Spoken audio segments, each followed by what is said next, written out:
In 1930s Budapest, young George Soros enjoyed a comfortable intellectual upbringing.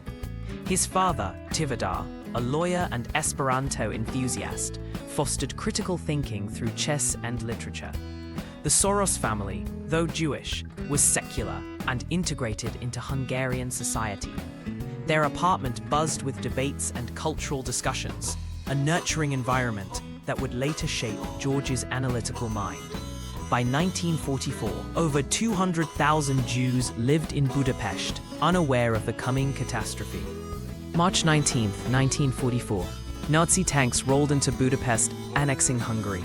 Overnight, anti-Jewish laws escalated, businesses confiscated, yellow stars mandated, and ghettos established. For 14-year-old George, life fractured as deportations began. Within months, 437,000 Hungarian Jews would be sent to Auschwitz. The Soros family avoided initial roundups due to Tivadar's foresight, but survival required radical action. This period marked Hungary's darkest chapter under Adolf Eichmann's final solution implementation. Tivadar Soros, leveraging his legal network, masterminded a deception operation. He bribed officials to create counterfeit Christian papers for his family, including baptism certificates under the name Svab. George became Kiszgyog, a Christian boy. This process was perilous. Forgery carried a death sentence. Remarkably, Tivadar secured over 50 fake documents, saving not just his family, but others. This experience would later influence George's understanding of systemic risk and asymmetric information in markets. To minimize risk, the Soros family split up. George was sent to live with a Christian government minister, posing as his godson, a move inspired by Tivadar's worst-case scenario planning. Separation was brutal, but statistically increased survival odds. Intact Jewish families were easier targets. Historians estimate 1 in 4 Budapest Jews survived via similar tactics. George carried his fake ID everywhere, memorizing cover stories. This period taught him the volatility of social constructs, a lesson echoing in his later market theories. As George navigated a precarious existence. He attended church services, crossed himself perfectly, and avoided eye contact with Arrow Cross militias. One slip could mean death. Hungarian fascists were executing suspected Jews on the spot. Meanwhile, Tivadar bribed officials to stay informed of raids. Psychological studies show such childhood trauma often rewires risk assessment abilities. Soros would later describe this as living on the edge between life and death, a mindset echoing in his high-stakes trades.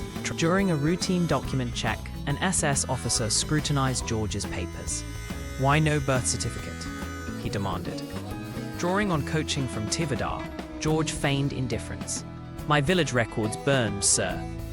The officer's hesitation lasted 17 seconds, an eternity, before dismissing him. Such encounters were common. Historian Laszlo Karsai notes Hungarian authorities executed 3,000 forgery cases in 1944 alone. This brush with death would later manifest in Soros's trading psychology, his famous go for the jugular instinct during crises. A neighbor reported suspicions about George's identity, forcing him to flee barefoot through snowbound alleys, a scenario Tivadar had drilled into him. Budapest's underground networks hid him until reunion with his father. This betrayal underscored a grim reality.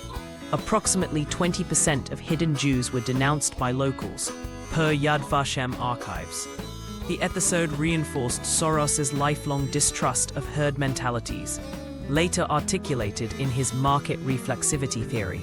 When people believe something is true, they act in ways that make it true. December 1944. Soviet forces encircled Budapest in a 102-day siege. George and Tivadar hid in cellars as Arrow Cross death squads roamed above. They subsisted on horse meat and melted snow, listening to artillery duels. Psychologists note such prolonged stress can trigger hypervigilance, a trait evident in Soros's later career monitoring market tremors.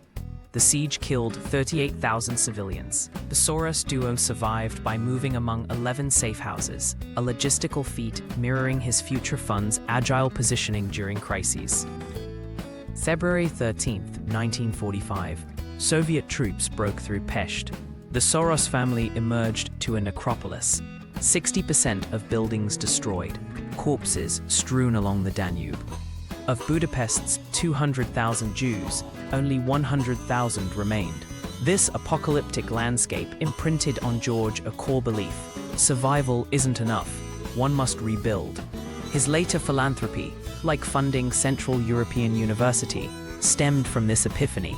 Notably, he credited Soviet soldiers with sharing their rations, an act contradicting his later anti-communist stance, but highlighting his pragmatism. Post-war Budapest was a limbo. Communist rule replaced fascism, but freedom remained elusive.